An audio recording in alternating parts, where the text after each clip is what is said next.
define for our viewers what is zero waste living. So zero waste living is an ideal which it is very difficult to reach. But when you start thinking about your life in terms of, what you're leaving behind and what kind of waste is being generated from the things we buy and the way we buy things, you start getting conscious of how you do those things, and also how much you do those things, right? So zero waste living is quite simply put, a way of consumption and lifestyle which leaves behind the least amount of waste and resources consumed, right? So when it comes to, say, food, if you're trying to be zero waste, you waste less food, you finish the food on your plate, you try to make the best use of the vegetables you have at home before you buy some more, you try to prevent food wastage as much as possible. And even if you have food waste, you try to compost that, right, so that it can become something that is useful for another set of use, like fertilizing or in gardening. But what fundamentally ends up happening in zero waste lifestyle, and what we end up talking about, is how to recycle and compost at the end of life. How you consume and how you live zero waste, the glass jars and the carrying your dabba, carrying your cloth bags, might be very difficult to follow. But at the very least, when you are trying to live a zero waste lifestyle, you have to learn these two skills: how to recycle your waste, which means all the packaging waste or any kind of waste that is generated at home. How do you not allow it to go to landfills and find a better place to give it to, where it can be recycled and the materials can be used again? And how to compost your wet waste. If you can figure out these two things, you will not need a dustbin at home, which is Okay. where waste is generated. And all your biohazard and medical waste, things like sanitary napkin, diapers, these can all switch to reusable versions. So avoiding disposables is a huge part of living a zero waste lifestyle. So you want to throw a zero waste event, wedding party. Why do those articles come out that this couple threw a zero waste wedding? They just switched the disposables to reusables. That's all they did. They didn't give people plastic bottles. They gave them in a refillable one. Station filter station was there, you go fill your water. So they just made these fundamental changes where disposables were not given, and by that system itself, no one would end up generating waste. So this is how a zero waste lifestyle is. Okay. Uh, Although very good examples, but I'm going to simplify it for the viewers. So I thought of it a little bit, and for a layman, okay, for a layman general life, I think there are three primary categories, and I'm going to use the people practicing sustainability imperfectly argument over here. So what I've taken out are three particular areas, and for each area, maybe you can give me two or at the max three simple things to change in life which will not require Hmm. people to do a lot of effort. So I'll start defining each and every one of them, and for each, then you can share a couple of tips or three tips. Okay. So I'll start with food. Now, when I say food, it means everything from the groceries I buy, the packaged food, the food that we make in our house, everything. Hmm. Hmm. So go ahead, give me two three tips for this. With food, one very simple tip is, please check your fridge before you buy anything else. Before you Okay. order anything else, before you buy any more groceries, please check what's at home and try and cook with that, right? Finish those things, even if they're halfway on the way to getting rotten. Cut out the rotten part, it's fine, but please finish and use it up, right? You might finish 2 3 meals in that before you go for the next one. Another tip in food is, if something is packaged and you need it, fine, go ahead, order it online. But if some ingredient you're seeing in the list of groceries, which is sold in open and without that net packaging over it, or like bananas which are sold in open in the sabzi mandi, please try and buy it from those stores and open in sabzi mandis, rather than having to order everything online, because the online ordering also adds to a lot of emissions. In addition to that, unnecessary packaging waste. I've seen people order, tender coconut and it's coming with cling film over it, and I'm just like, this is so easily avoidable. Please, it's insulting to see, produce being packaged like this. And we're letting people get away with it very easily just because we are, being lazy. Go for a walk. It's fine. It'll help you, So, if something can be procured easily in an unpackaged manner and it's available in open, please go and get it open. Take your own cloth bag and just bring it home. Yeah. So these Okay. two tips for food. Okay. Second category is lifestyle. Now, lifestyle is everything that you do in your daily life. That is buying of clothes, the Hmm. transportation that we use, the Hmm. utilities that we are using, and all those kinds of things that are supporting our life somehow. Hmm. So, two, three tips for that. Utilities, things we buy, lifestyle, this can be very subjective, very personal to people. Everyone's life is different, everyone's life priorities and, lifestyles will also be different. So, what I would say is, personally to you, try and wait for 30 days before you make any purchase. When you first think that I need this, um, just wait for 30 days, right? Try and see, are you buying it just because the discount is there? Are you buying it just because it occurred to you and a ad popped up in your Instagram?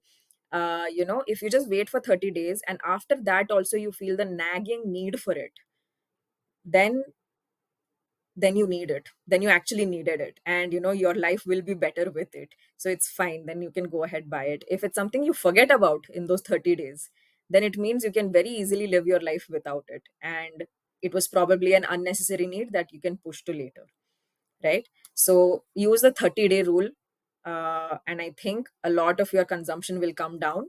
Put things in cart, but if you're feeling weird hitting buy, please delete the cart and go back. It's okay, it's okay to just delete the cart, go back and just sit over it for 30 days.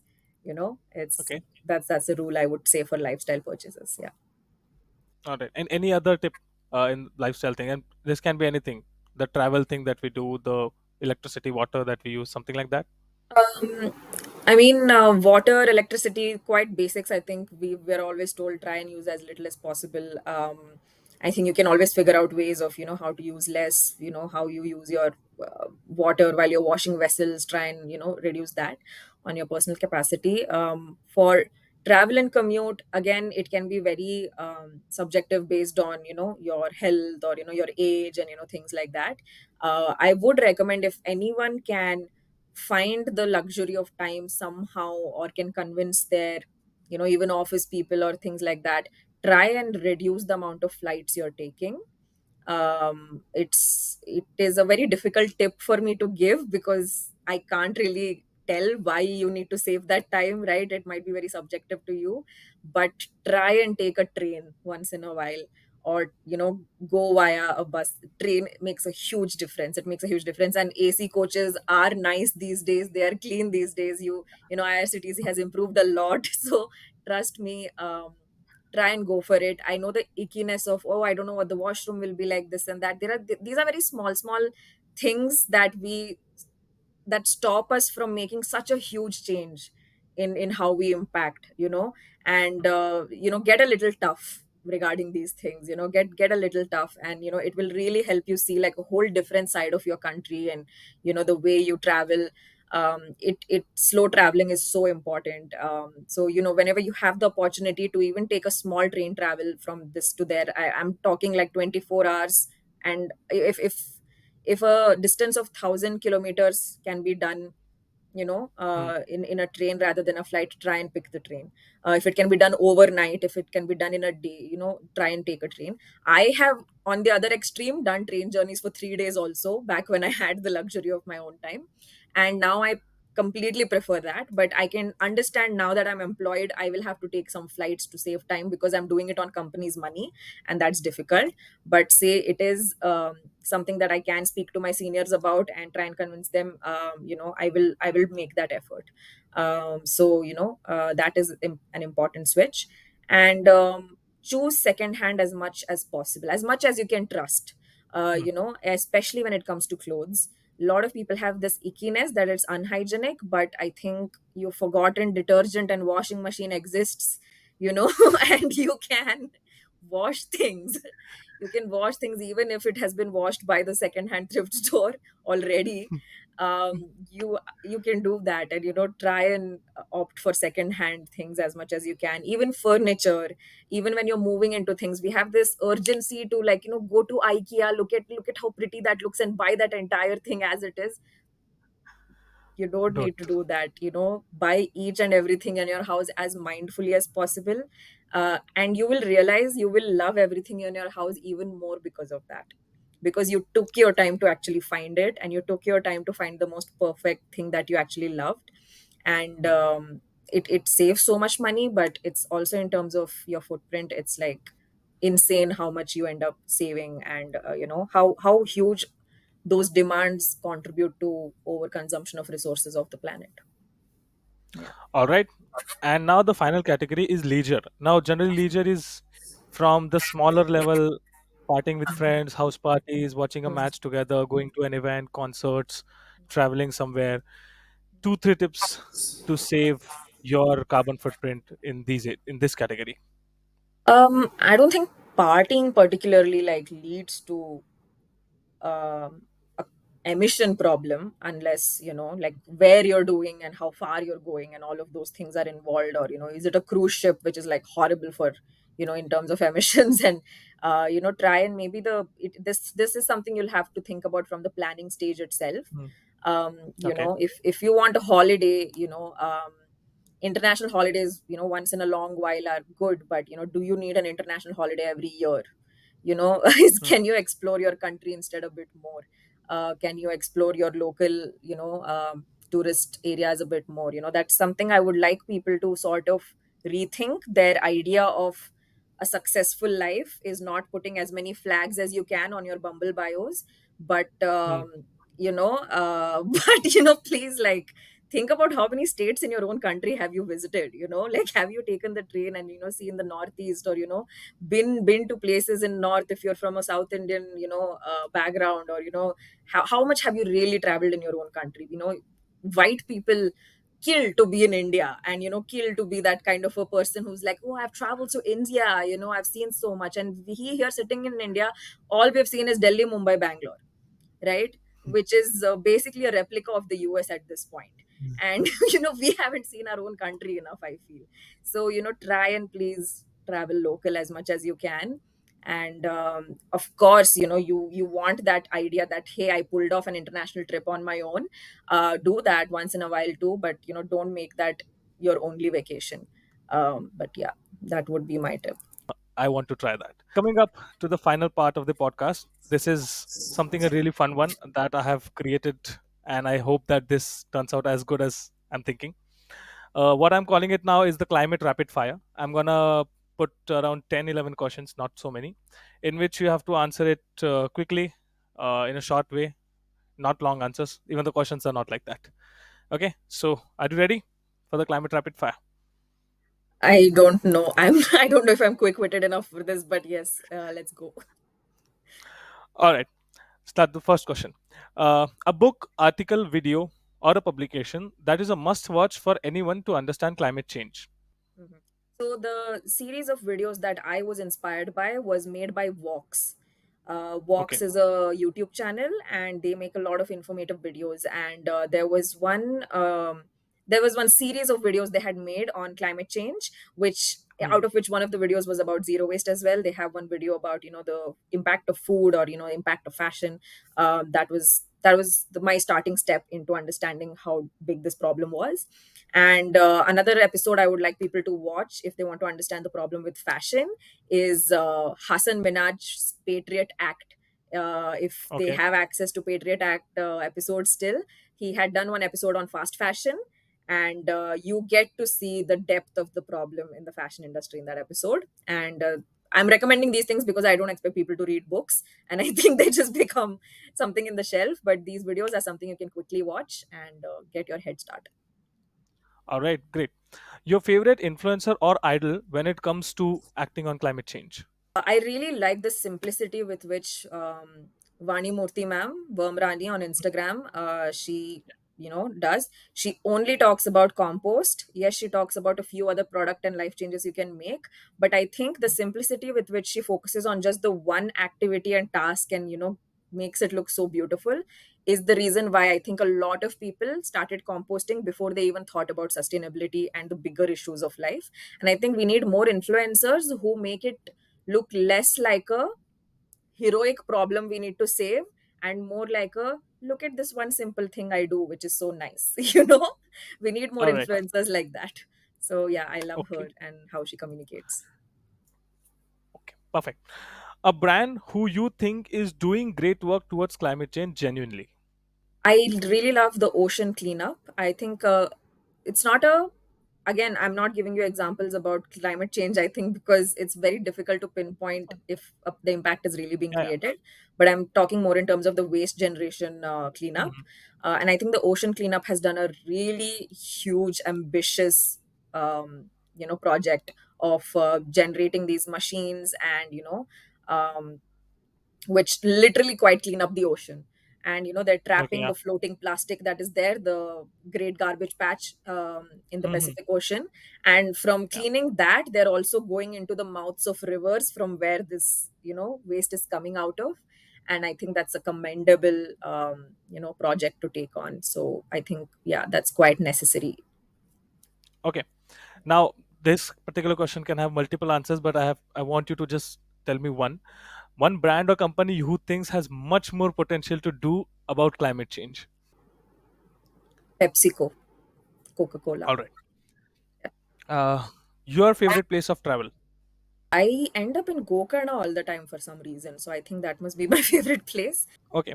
Now, in this travel place, you are allowed to put one board at this place. All right, a board like a hoarding. Okay, and you have to write one message with respect to environment. Mhm. So, what will you write? I think in terms of environment, if I had to put something, you're here for the nature, be with nature. All right, great. Uh, in your TED talk, you have said that there were some sites that angered you a lot. Now, first of all, mention one such site in your 6 7 years of journey which has angered you or troubled you a lot, especially with respect to waste and climate change and all these problems. In the early days, I used to see how there wasn't any awareness on waste, so Hmm. people would dump things everywhere, and it was very easy to be angry at that. Hmm. But these were usually people from, like, the lower income communities. Like, a lot isn't done in their area to set things up and done for them. And that's later something I changed my mind about. I think things need to be done. Awareness needs to be created, systems need to be put in place.